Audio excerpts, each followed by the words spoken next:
వెళ్తున్నాను, వెనుకున్నవి మరచి ముందున్న గురి వద్దకే వెళుచున్నాను అని అన్నాడు. దేవుణ్ణి రుచి చూడాలి. మన్నా తేనె కలిపిన అపూపములాగా రుచి కలిగిన పదార్థము. సోదరుడా, ఈ ప్రభువును నువ్వు రుచి చూస్తే ఎన్నడూ వదిలిపెట్టలేవు. ఈ దేవుని వాక్యాన్ని నువ్వు రుచి చూస్తే ఎన్నడూ వదిలిపెట్టలేవు. మా ఫాదర్కి ఒక జబ్బు ఉండేదంట. ఆ జబ్బు 12 సంవత్సరాలు ఆ జబ్బుతో బాధపడ్డాడు. 12 సంవత్సరాలు పగలు రాత్రులు, చీకట్లో వెలుగులో, మధ్యాహ్నంలో ఉదయంలో ఈ బాధ లేదు అనటానికి లేదు. 24 గంటలు ఉంటుంది, 12 సంవత్సరాలు ఉంది. ఎన్నోసార్లు చచ్చిపోతే బాగుండు ఈ బాధ భరించే కంటే అని 12 సంవత్సరాలు సూసైడ్ అటెంప్ట్స్, అంటే తనకు తాను చనిపోవటానికి కూడా ప్రయత్నాలు చేసినా కూడా దేవుడు ఎప్పటికప్పుడు తప్పిస్తూ వచ్చాడు. కానీ జీవవాక్యం తెలుసుకున్నాడు. ప్రభు దగ్గరకు వచ్చాడు, ప్రభు స్వరం విన్నాడు, ప్రభు మాట్లాడాడు. ఆ 12 సంవత్సరాలు ఉన్న బలహీనతను దేవుడు తీసేశాడు. ఇక నేను క్రీస్తు ప్రభు కొరకు బ్రతుకుతానని తీర్మానం చేసుకొని జీవితమంతా దేవుని కొరకే బ్రతికాడు. ఆయనను రుచి చూడాలి. సోదరుడా, సహోదరి, ఏదో ఆదివారం దేవుని వాక్యం వినటమే టేస్ట్ అనుకోబాకండి. డైలీ లైఫ్లో దేవుని నువ్వు రుచి చూస్తూ ఉండాలి. చూడండి, కీర్తనల గ్రంథం 34వ కీర్తన 34వ కీర్తన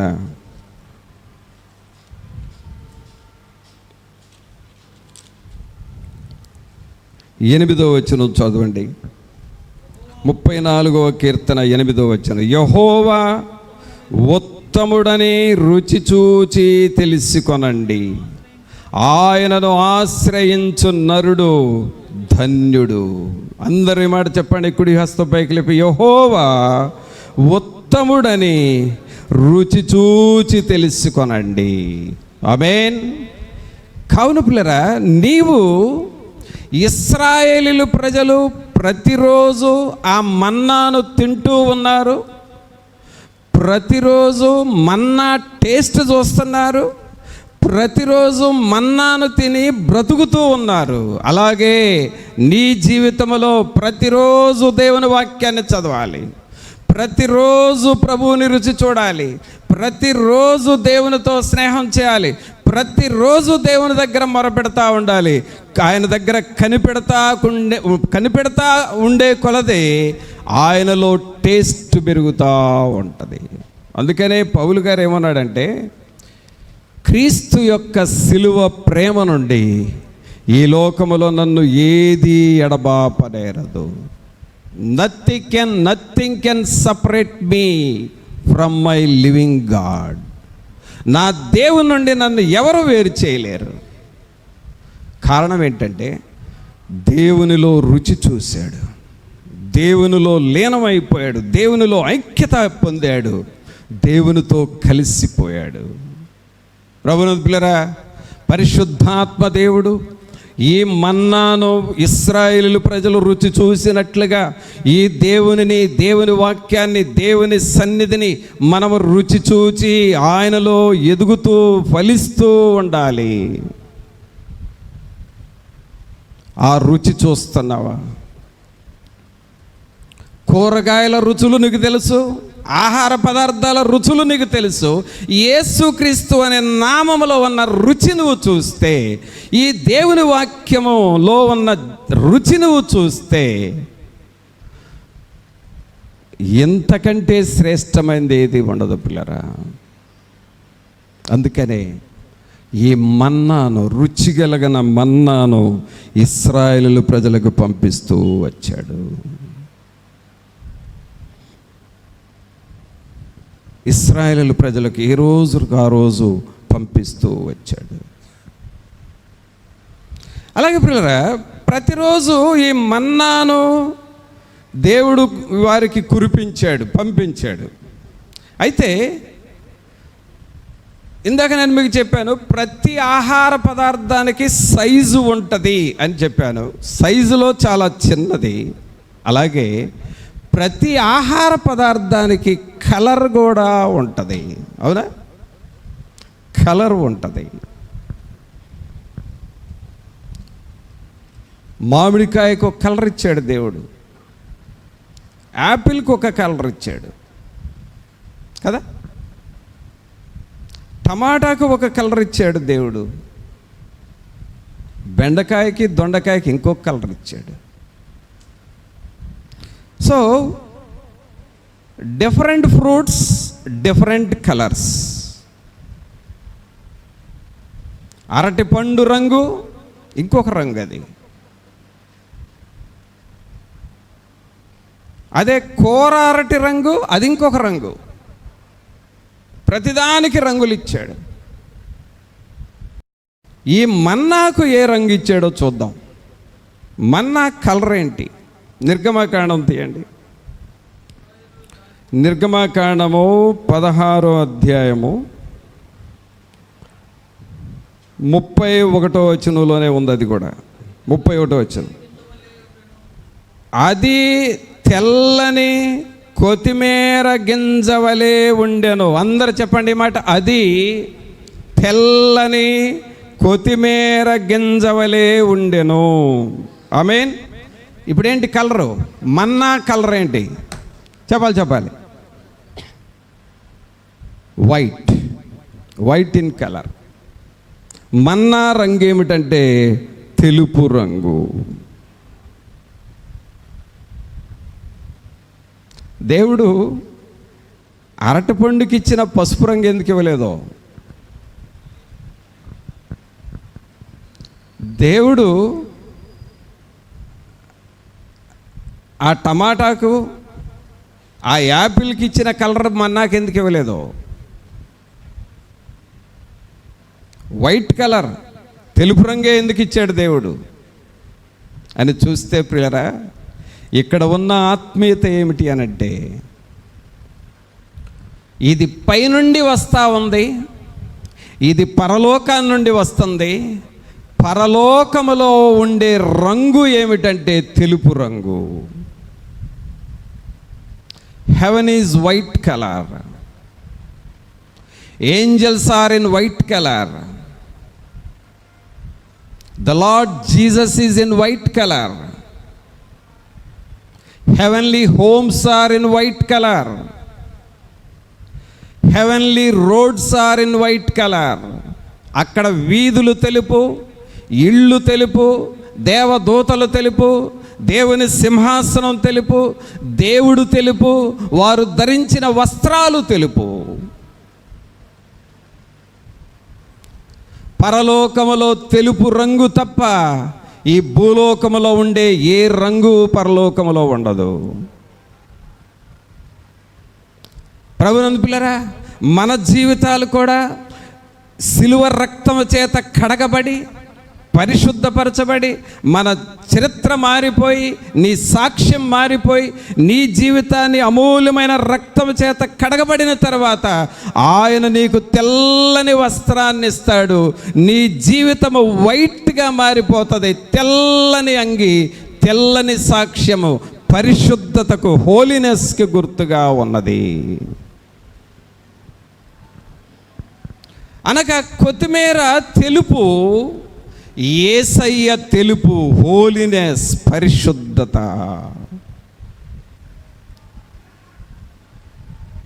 అనగా ఆయనను ఆరాధించువారు, ఆయన సన్నిధిలో పాటలు పాడేవారు, ఆయన సన్నిధిలో వాక్యం వినేవారు, ఆయన సన్నిధిలో వాక్యం చెప్పేవారు, ఆయన సన్నిధిలో పరిచర్య చేసేవారు, ఆయన సన్నిధిలో ప్రార్థన చేసేవారు నిర్మలమైన మనసాక్షి కలిగి తెల్లని వస్త్రములు ధరించి పరిశుద్ధమైన జీవితాన్ని జీవిస్తారు.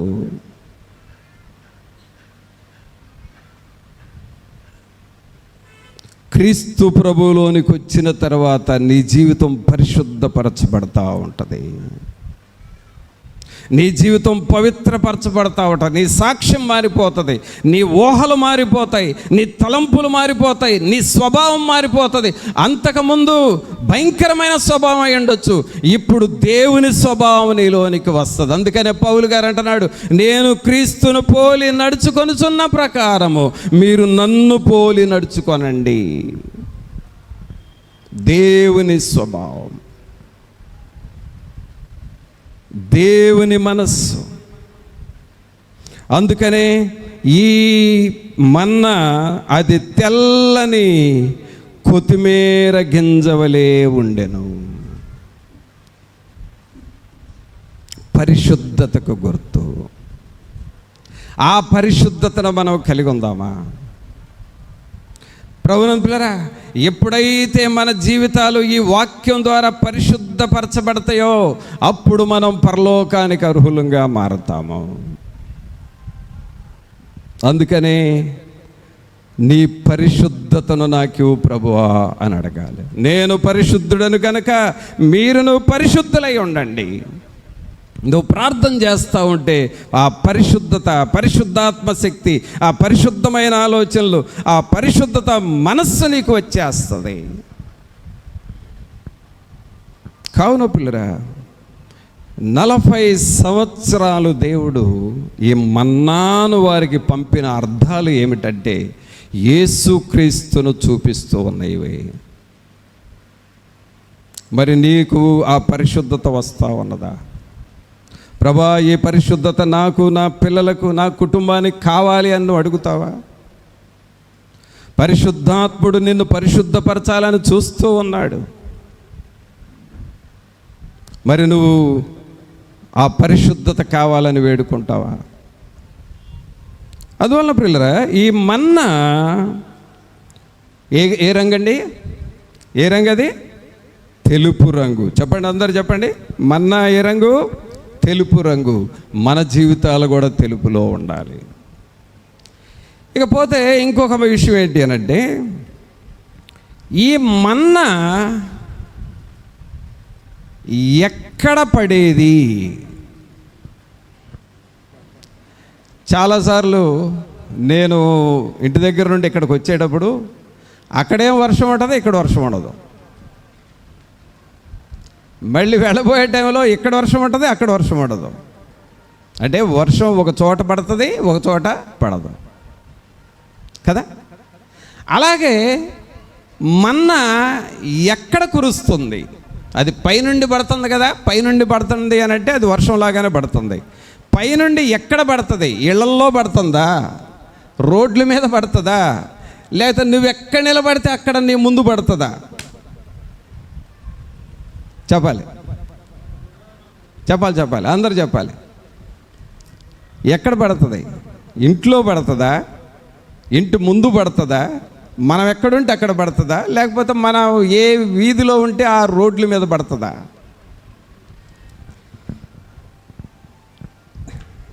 చూడండి, దేవుని వాక్యం ఎక్కడ పడుతుందో చూద్దాం.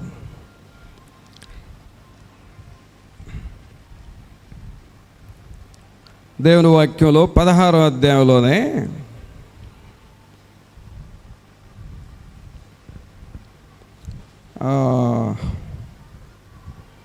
13వ వచనం చదవండి. కాగా, అందరూ చదవండి. 16, 13 అందరూ చదవండి. మరలా నాతో కలిసి అందరూ చదవండి. కాగా సాయంకాలమున పూరేడులు వచ్చి వారి పాళెము చుట్టూ పడి ఉండెను. వారి పాళెమును కప్పెను. తర్వాత ఉదయమున మంచు అంటే ఈ మన్నానే, తెల్లని కొత్తిమీరలాగా నూగు మంచు అని చదువుతున్నాం కదా, అది మంచు అంటే మన్నా. ఉదయమున మంచు వారి పాళెము చుట్టూ పడి ఉండెను. ఇప్పుడు చెప్పండి, వారి పాళెము చుట్టూ పడి ఉండెనంటే లోపల పడిందా బయట పడిందా? చెప్పాలి. బయట పడింది. అంటే పాళెము చుట్టూ అంటే బయట. ఇప్పుడు మనకు 2 రోడ్లు వచ్చినాయండి. ఒకటి inner ring road, 2 outer ring road. అంటే టౌన్లోకి వెళ్ళాలంటే ఒక రోడ్డు ఉంది, టౌన్లోకి వెళ్ళకుండా వెళ్ళాలి అని అంటే అవుటర్ రింగ్ రోడ్లో ఉంది. ఈ మన్నా ఎప్పుడు కూడా అవుటర్ రింగ్ రోడ్లో పడిపోయింది. ఆమేన్. ఒకసారి చప్పట్లు కొడతారు దేవునికి. దేవునికి స్తోత్రం అని చెబుతారా? అందరి చేతులు దేవానికి స్తోత్రం అని చెప్పండి. మన్నా ఎక్కడ పడింది? అవుటర్ రింగ్ రోడ్లో పడింది. అంటే పాళెము బయట పడింది. మరి ఇప్పుడు ఆ మన్నాను తెచ్చుకోవాలంటే ఏం చేయాలి? అవుటర్ రింగ్ రోడ్డుకే వెళ్ళాలి, అంతే కదా? మన్నా ఇప్పుడు మనకు కావాలంటే ఎక్కడికి వెళ్ళాలి? ఆ పాళెము బయట పడింది, అక్కడికి పోయి తెచ్చుకోవాలి. అంటే ఆ మన్నా దొరికే పాళెము బయటపడి ఉన్న ఆ స్థలానికి మనం వెళ్ళాలి. అంటే ఏంటో తెలుసా ప్రియులారా? ఇది దేవుని వాక్యము ఎక్కడ నీకు దొరుకుతుందో అక్కడకు నువ్వు వెళ్ళాలి.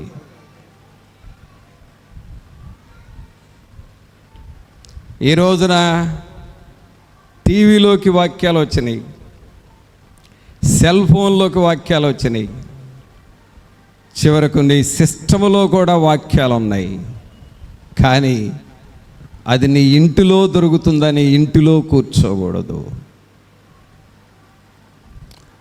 పాళెము బయట మన్నాను దేవుడు కురిపిస్తూ ఉన్నట్లుగా దేవుడు తన మన్నాను నీ ఇంటి బయట, నీ వీధి బయట, నీ ఉంటున్న ఏరియా బయట, దేవుని మందిరము అనే స్థలములో ఆ మన్నాను దేవుడు కురిపిస్తూ ఉంటాడు.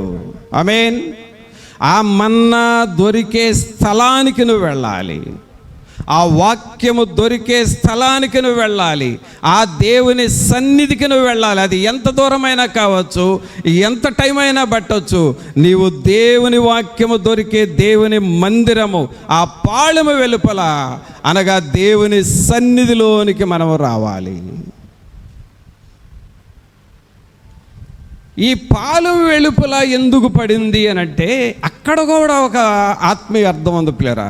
పాళెము వెలుపల ఎందుకు పడింది, లోపల ఎందుకు పడలేదంటే అక్కడ కూడా ఒక అర్థం ఉంది బయటపడటానికి కారణం. హెబ్రీయులకు రాసిన పత్రిక చూడండి. హెబ్రీయులకు రాసిన పత్రిక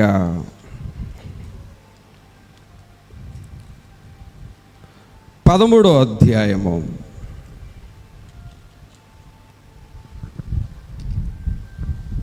13వ అధ్యాయము 12వ వచనం చదవండి.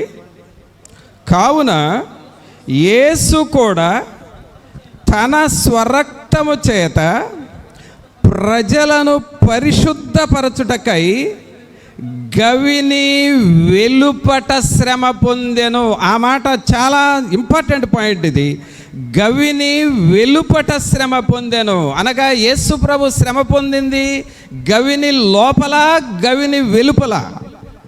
ఎక్కడ? అక్కడ ఏమనుంది? గవిని వెలుపట శ్రమ పొందానంటే అవుటర్ రింగ్ రోడ్డు బయట శ్రమ పొందాడు. ప్రభునందు పిల్లరా, నిర్గమకాండము 16-13లో పాళెము చుట్టూ శ్రమ మన్నా పడిందని చూసావు. ఎందుకు పాళెము బయటపడింది అని అంటే అది కూడా యేసు ప్రభు యొక్క శ్రమలను చూపిస్తూ ఉన్నది. అనగా యేసుక్రీస్తు ప్రభు వారు గవిని వెలుపట శ్రమ పొందారు. అక్కడేమో పాళెము వెలుపల, ఇక్కడ గవిని వెలుపల. వెలుపల అనే పదము సిలువ శ్రమను చూపిస్తూ ఉన్నది. ఇప్పుడు మనం ఎక్కడికి వెళ్ళాలంటే ఆ సిలువ దగ్గరకు మనం వెళ్ళాలి. ఆమేన్. ఎక్కడికి వెళ్ళాలండి ఇప్పుడు మనం? ఆ సిలువ దగ్గరకు వెళ్ళాలి.